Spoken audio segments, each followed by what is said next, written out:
ఆదిలాబాద్ పట్టణంలోని సమస్యలు అనేక సంవత్సరాల నుంచి పరిష్కారం కాక పట్టణ ప్రజలు ఎదుర్కొంటున్న సమస్యలను వార్డుల వారీగా గుర్తించి సమస్యలను దశలవారీగా పరిష్కరిస్తామని ఆదిలాబాద్ ఎమ్మెల్యే పాయల్ శంకర్ అన్నారు.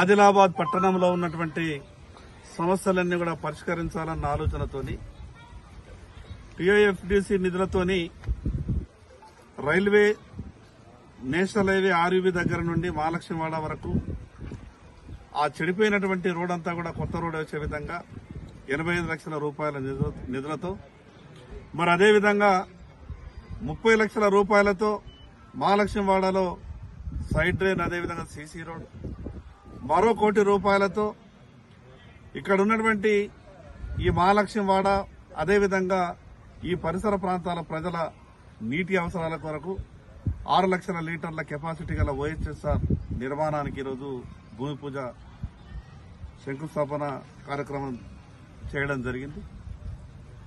ఈ పట్టణంలో ఉన్నటువంటి సమస్యలు అనేక సంవత్సరాలుగా పరిష్కారం కాక పట్టణ ప్రజలు ఎదుర్కొంటున్నటువంటి సమస్యల్ని వార్డుల వారీగా గుర్తించి మరి ఇప్పటికే 11 కోట్ల రూపాయల మంజూరుతో పలు పనులు మున్సిపాలిటీ టీఐఎఫ్డిసి నిధులతో ప్రారంభించడం అదేవిధంగా అమృత్ పథకంలో కూడా దాదాపు 300 కోట్ల రూపాయలతో పట్టణంలో అది పైప్ లైన్లు కావచ్చు, అండర్ గ్రౌండ్ డ్రైనేజ్ కావచ్చు, అదేవిధంగా ఓహెచ్ఎస్ఆర్ ట్యాంకులు కావచ్చు, ఈ రకంగా పలు అభివృద్ధి కార్యక్రమాలు చేసుకుంటూ ఆదిలాబాద్ పట్టణ ప్రజల అవసరాలను గుర్తించి పనులు ప్రారంభించడం జరిగింది.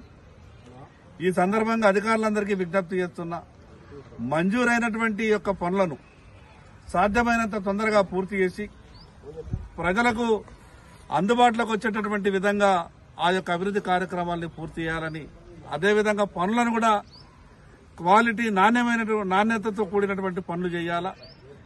ప్రభుత్వం ఇచ్చినటువంటి పనులు కదా అని ఏదో కాంట్రాక్టర్లకు లాభం చేసే విధంగా కాకుండా అది ఎప్పటికీ చిరస్థాయిలో నిలిచే విధంగా ప్రజల కొరకు ఉపయోగపడే విధంగా అధికారులు కూడా నాణ్యత మీద దృష్టి పెట్టి పనులు పూర్తి చేయాలని నేను అధికారులకు విజ్ఞప్తి చేస్తా ఉన్నాను.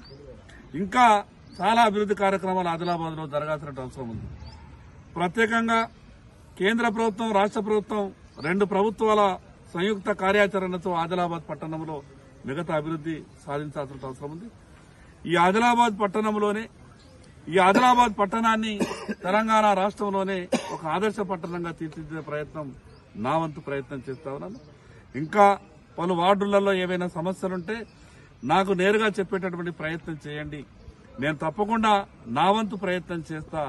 మరొకసారి అధికారులకు విజ్ఞప్తి చేస్తున్నా, మంజూరైనటువంటి పనులను సాధ్యమైనంత తొందరగా పూర్తి చేయాలని అధికారులకు విజ్ఞప్తి చేస్తున్నా.